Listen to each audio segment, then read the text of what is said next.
My passive husband failed to defend me against his toxic family, so I decided enough is enough. Now he's suspiciously protective after he saw my wrist turn purple. So I, 32 female, have been with my husband, 33 male, for 8 years, married for 6. We have known each other for over 20 years.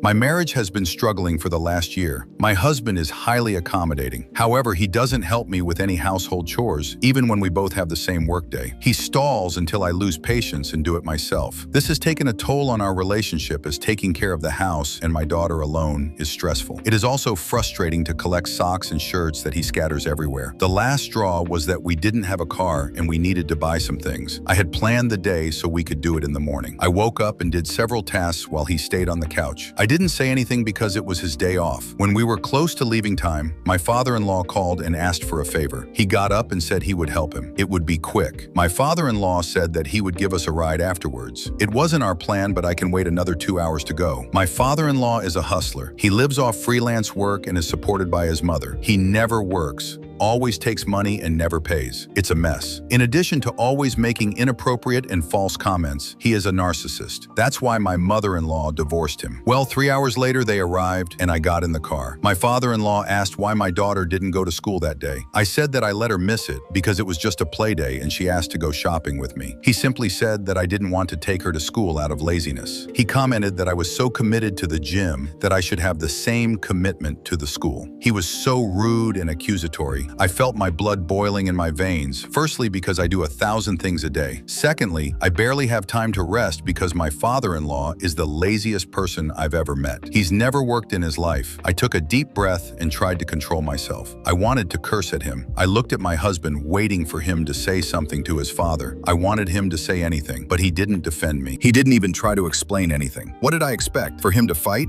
Actually, no. I wanted him to say, "Don't talk to my wife like that." It was not the first time my husband had failed to respond to someone in his family who said something inappropriate. He says it's better to avoid a fight. He says that's just how they are. On that day, all our marital problems kept playing in my mind. I was very disappointed. I couldn't even look at him. I have been fighting for my marriage, but I feel like he isn't fighting for me at all. Now I really want to file for divorce. I'm hurt and afraid I'm overreacting because of this. Update 1. I'm going to file for divorce. Since I wrote here, many things have happened, but long story short, I told my husband it wasn't working for me anymore. I asked for time to put things in order. He didn't respect my space. In a few days, he got sick. He ended up staying at my father-in-law's house, sleeping on the couch. He asked us to go to individual and couples therapy. He said he didn't want to lose me. A few days ago, my brother-in-law visited, and I overheard them talking about our marriage. My husband said that he was trying hard to get back to being intimate. He intended to get me pregnant, knowing that with another child, I would never leave him. I'm so angry that I've barely been able to look at him the last few days. I've been avoiding him. Honestly,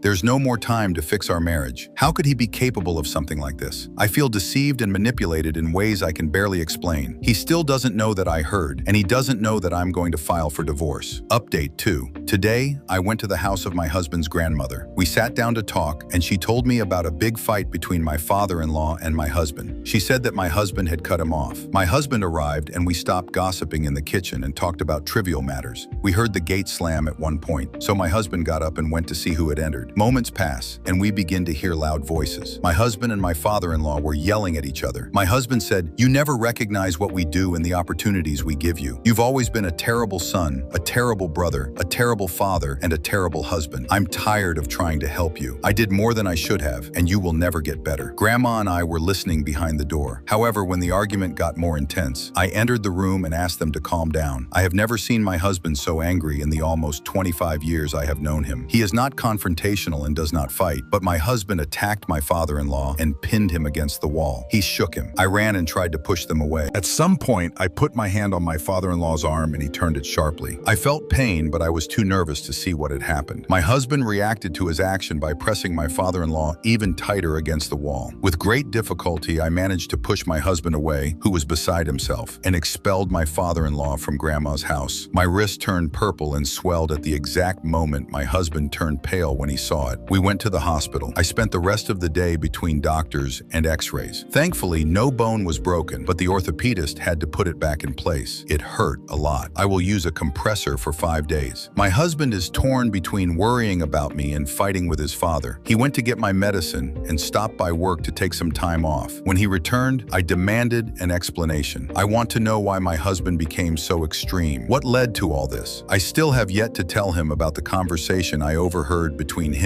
and my brother-in-law, or about getting ready to leave. At the moment, all I can think about is what my father-in-law did.